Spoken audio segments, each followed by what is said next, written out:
urut Dua. 2. Sekarang gilirannya adalah Giliran calon wakil bupati nomor urut 1 untuk dapat mengambil kode huruf di fishbowl. Silakan. baik, kita akan Silakan saksikan. diambil, kemudian ditunjukkan ke kamera dan letakkan di fishbowl di sampingnya. Huruf yang terambil adalah huruf apa itu, Pak? Huruf E. Oke, baik. Terima kasih. Terima kasih. Huruf E ada Huruf di E ada amplop di ujung sisi sana. saya. Masih tersegel, Bapak Masih Ibu. tersegel, hanya tim perumus saja yang mengetahui apa Ya. isi pertanyaan dari amplop ini. Kita akan buka dan Tapi sebelum kami juga menginformasikan kepada hadirin dan juga pemirsa ya, hadirin terutama yang ada di sini untuk tidak memotong apa yang disampaikan oleh paslon, entah dengan tepuk tangan, yel-yel atau apapun itu. Jadi tidak boleh mendistraksi apa yang disampaikan oleh paslon. baik, dan pertanyaan hanya dibaca satu kali oleh moderator. Sudah siap, Bapak? Sudah siap? Saya bacakan satu kali.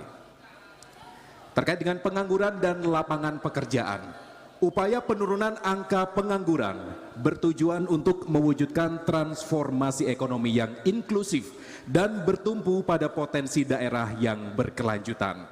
Data BPS 2023 menunjukkan bahwa 24% dari 2,6 juta penduduk Kabupaten Jember tergolong belum atau tidak bekerja. Pertanyaannya, apa langkah strategis paslon dalam menekan angka pengangguran yang efektif dan adaptif? Waktu Anda 2 menit 30 detik dimulai sejak saat berbicara. Silakan. Bismillahirrahmanirrahim. Baik, terima kasih untuk mengatasi pengangguran. Bahwa perlu untuk meningkatkan kemampuan dan keterampilan, upskill ini perlu dilakukan. Karena itu kami jika terpilih nanti kita akan memberikan edukasi kepada masyarakat terkait dengan teknologi modern, terkait dengan apa yang dibutuhkan oleh perusahaan-perusahaan sehingga masyarakat ini memiliki kemampuan untuk beradaptasi dengan kebutuhan yang diperlukan. Yang kedua, perlu adanya akses. Nah, akses ini penting sekali karena untuk memudahkan bagi mereka yang ada di pinggiran untuk bisa melakukan baik itu perjalanan hasil pertanian dan sebagainya, sehingga kemudian untuk meningkatkan pendapatan.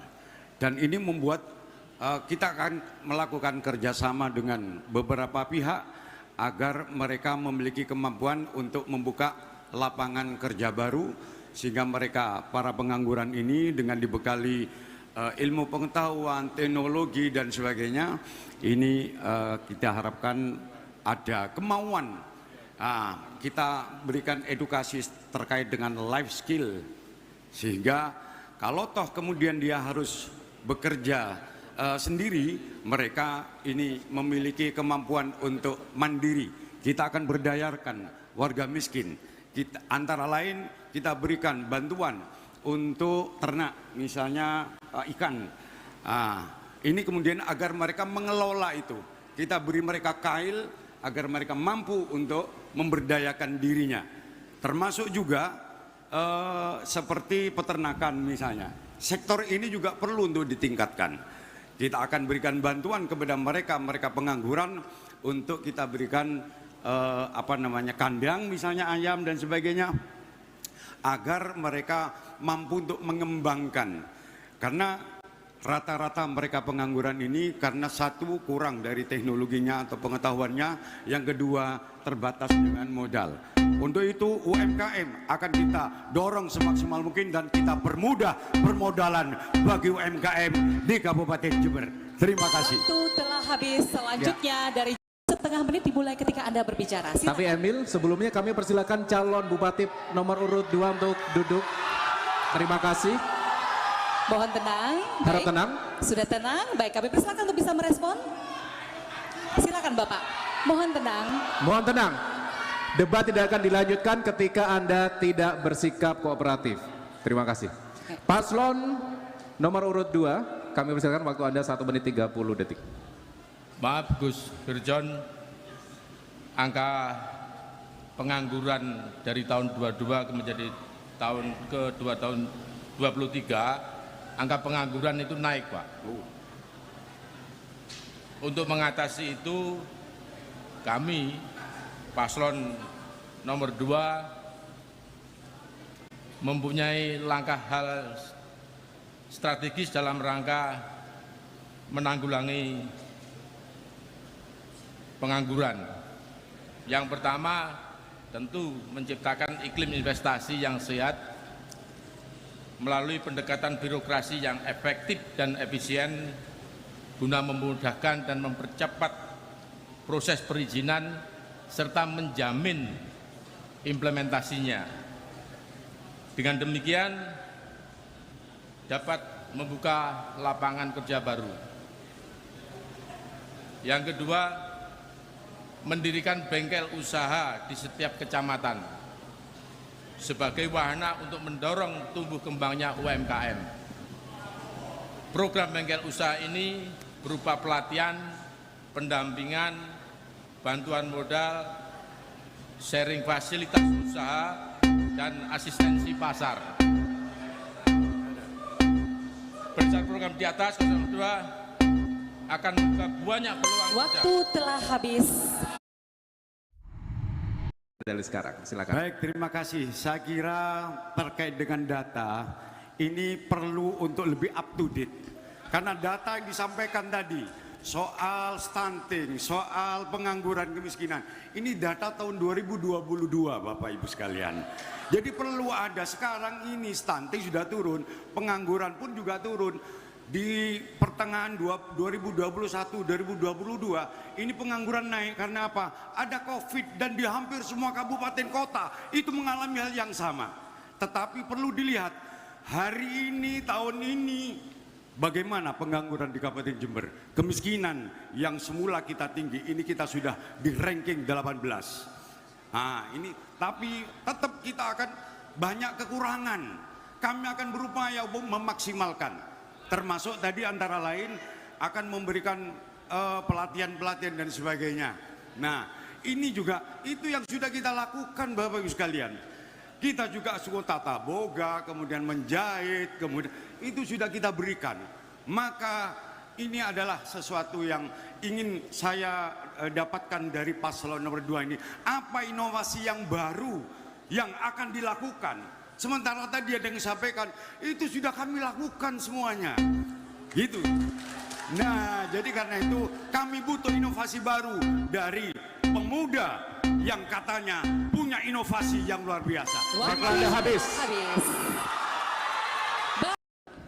Saya akan membacakan hanya satu kali terkait dengan ketahanan pangan. 4 pilar ketahanan pangan meliputi ketersediaan pangan, cadangan pangan, penganekaragaman konsumsi, serta penanggulangan rawan pangan.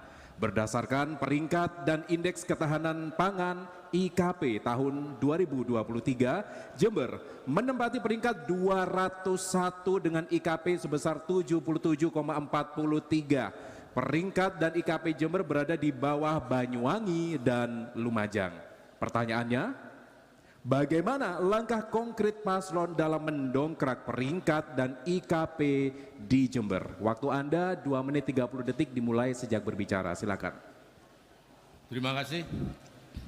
Dalam rangka menjamin ketersediaan pangan, cadangan pangan, penganekaragaman dan penanggulangan rawan pangan, perlu dikembangkan pertanian pola baru atau modernisasi pertanian melalui konsep corporate farming dan pembangunan pertanian spasial. Corporate farming merupakan pengembangan poktan dan gak poktan menjadi entitas usaha baru di tingkat petani dengan pendekatan konsolidasi lahan pertanian. Sedangkan pembangunan pertanian spasial adalah pengembangan komoditas berbasis pada potensi wilayah. Hal ini dapat saya contohkan, suatu misal Klungkung, Bintoro, dan daerah sekitar sebagai dataran tinggi cocok untuk komoditas holti. Sedangkan Ambulu, Buluan, Jenggawah, bisa ditanami komoditas padi. Dengan konsep tersebut, kami yakin akan mengokohkan posisi Jember sebagai lumbung pangan nasional dan mensejahterakan masyarakat pada umumnya dan petani pada khususnya. Sektor pertanian adalah potensi terbesar yang dimiliki oleh Jember, sehingga Paslon 02 menempatkan sektor pertanian sebagai usaha dalam rangka mensejahterakan masyarakat Jember. Saya kira itu.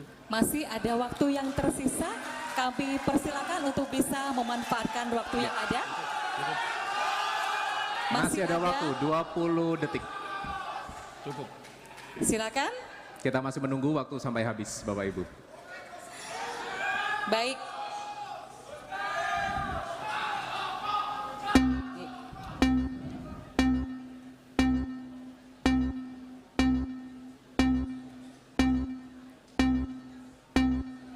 Baik, Ya, waktu nomor urut 1 untuk bisa menanggapinya. Waktunya 1,5 menit dimulai ketika Anda berbicara.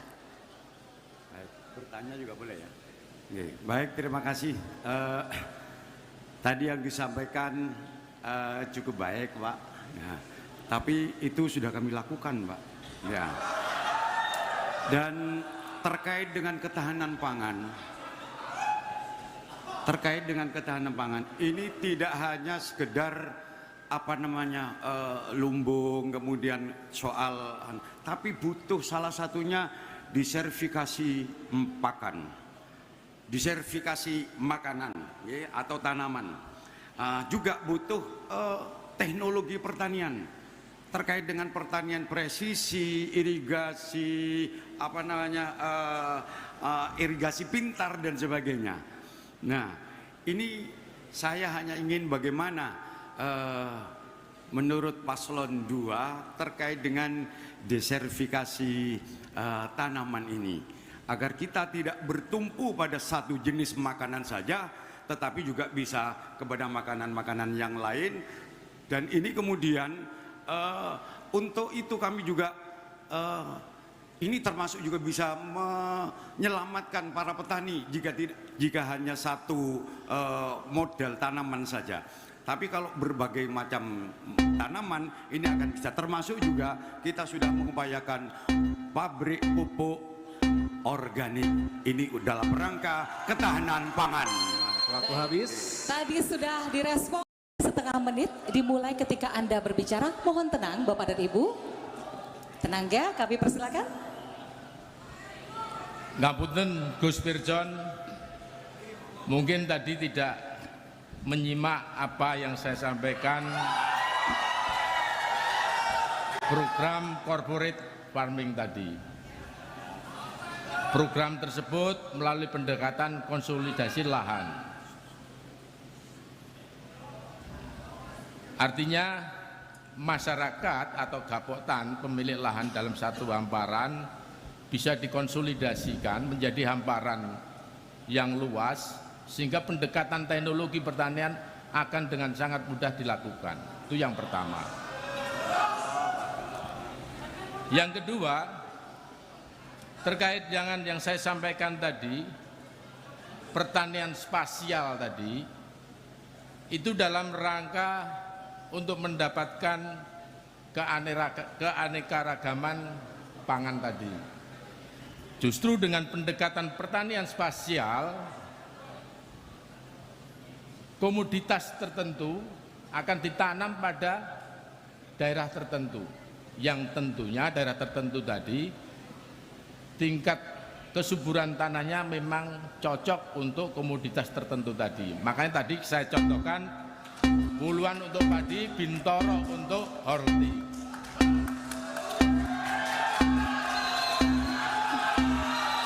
Cukup. Ya. Satu, Silakan. untuk bisa memilih salah satu icon yang tersisa dan tertayang di layar kita saat ini. Icon manakah yang dipilih? Kebun tembakau. Kebun tembakau, dan inilah dia subtema yang terkait dengan pertanyaannya terkait dengan ketahanan pangan. Jadi mohon pertanyaannya terkait dengan ketahanan pangan. Dan waktu bertanya 1 menit dimulai ketika Anda berbicara. Silakan. Terima kasih Pak Joko. Tadi sudah kita bahas terkait dengan ketahanan pangan. Dan kita sudah banyak melakukan hal-hal, salah satunya adalah untuk menjaga atau mengendalikan inflasi. Nah, yang dirasakan oleh ada masyarakat, khususnya masyarakat petani kopi, Pak. Kembali ke kopi. Di sini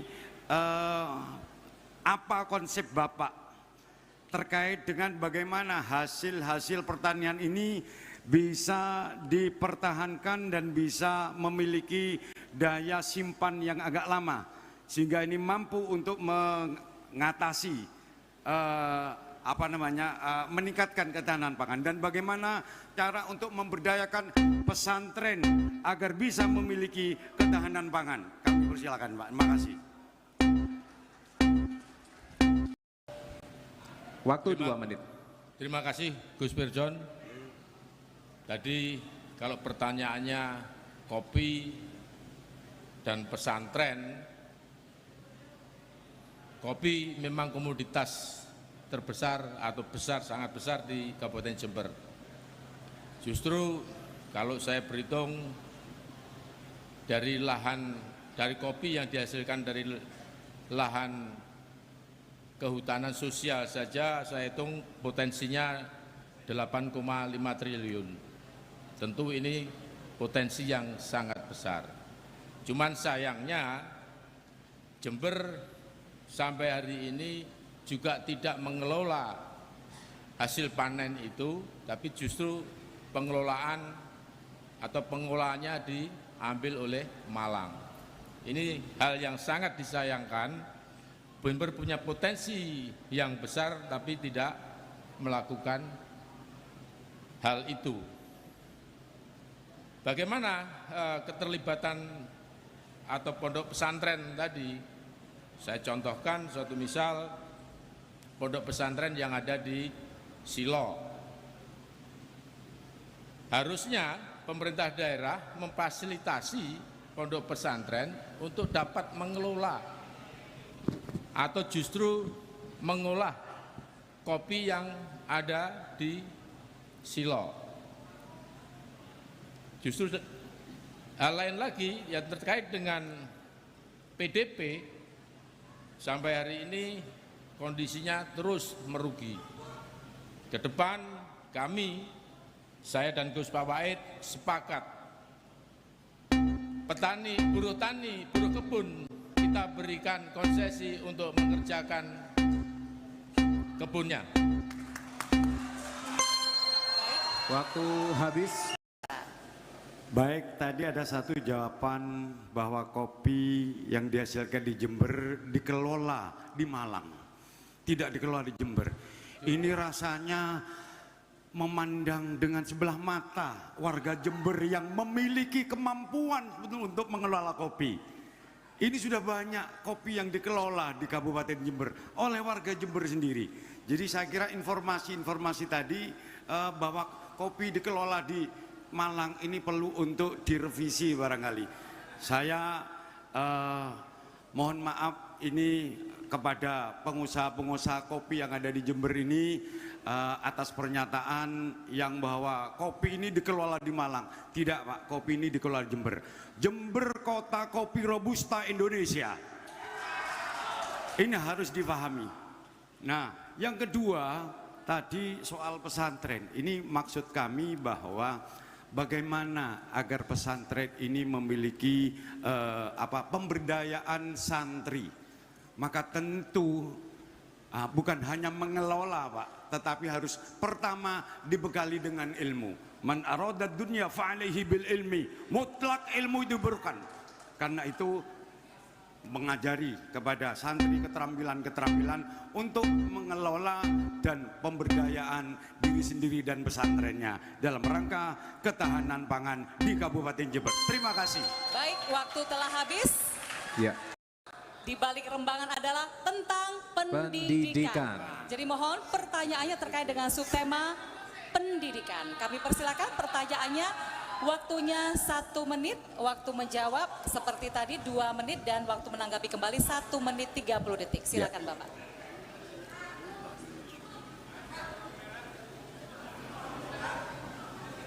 Silakan. Gus Firjon, Ye. data BPS tahun 2003 menunjukkan bahwa harapan lama sekolah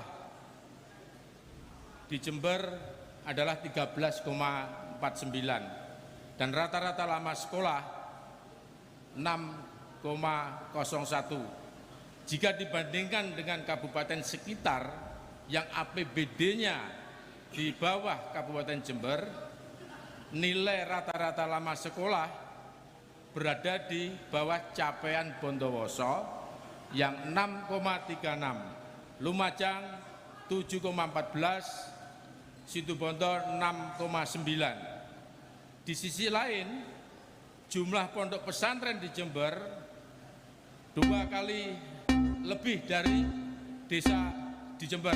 Bagaimana strategi Paslon 01 meningkatkan peran pondok pesantren untuk meningkatkan rata-rata? Waktu Anda habis. Terima kasih, Cukup silakan. jelas jawabnya. Waktunya 2 menit dimulai ketika Anda berbicara. Baik, jadi terkait dengan pendidikan, banyaknya anak putus sekolah dan sebagainya, ini banyak faktor. Ada faktor kemiskinan, ada faktor memang passionnya anak itu ingin bekerja dan sebagainya. Kami telah berupaya untuk merubah mana hal yang memang sesuai dengan apa yang menjadi passionnya daripada anak-anak yang putus sekolah. Dan kami persiapkan, ada yang karena infrastruktur sudah bagus, dan keadaan anak yang kemudian putus sekolah karena tidak ingin sekolah, karena ingin bekerja, kita bekali dengan life skill. Nah, alhamdulillah tadi kalau perbandingannya dengan kabupaten sebelah, di mana dari jumlah penduduk saja ini sangat berbeda. Tentu ini tidak apple to apple. Karena itu kemudian kami akan berupaya semaksimal mungkin agar bagaimana anak-anak yang putus sekolah karena ada faktor kemiskinan, agar kemudian kemiskinan ini kemudian sekolah ini kita gratiskan. Nah, kemudian pemberdayaan pesantren, tentu pesantren ini harus memiliki kemampuan karena di sana adalah lebih khusus memperdalami ilmu agama. Maka dari itu kami ingin membawa entertain, membawa pengusaha-pengusaha untuk bisa menularkan ilmunya di pesantren agar memiliki kemampuan untuk melakukan peningkatan pendidikan, bahwa bagaimanapun juga ingin mendapatkan capaian-capaian, maka ilmu ini penting. Nah, karena itu kita mendorong kepada semua warga Jember untuk bisa terus melakukan, tidak berhenti di dalam meningkatkan kemampuan dan pendidikannya. Terima kasih. Ya, silakan untuk paslon nomor 2 kembali menanggapi. Waktu Anda 1 menit 30 detik dimulai saat berbicara. Silakan. Ngapunten Gus Firjon,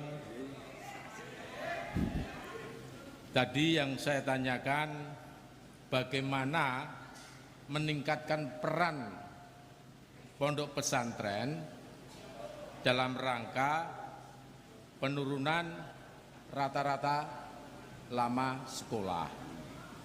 Jadi bukan pondok pesantren dalam konteks pembelajaran ilmu agama, tapi bagaimana peran pondok pesantren dalam rangka penurunan indeks rata-rata lama sekolah tadi. Itu yang ingin saya tanyakan. Padahal pondok pesantren mempunyai peran yang sangat strategis dan sudah sangat teruji, bahkan jumlah di Jember melebihi rata-rata dari jumlah desa yang ada. Ini peran yang sangat istimewa. Makanya kami, saya dan Gus Pak Wahid sepakat memberikan beasiswa santri untuk mengoptimalkan peran pesantren dalam rangka mendorong capaian rata-rata lama sekolah. Sekaligus ribet Hari Santri. Selamat Hari Santri Nasional. Ya, waktu Anda habis.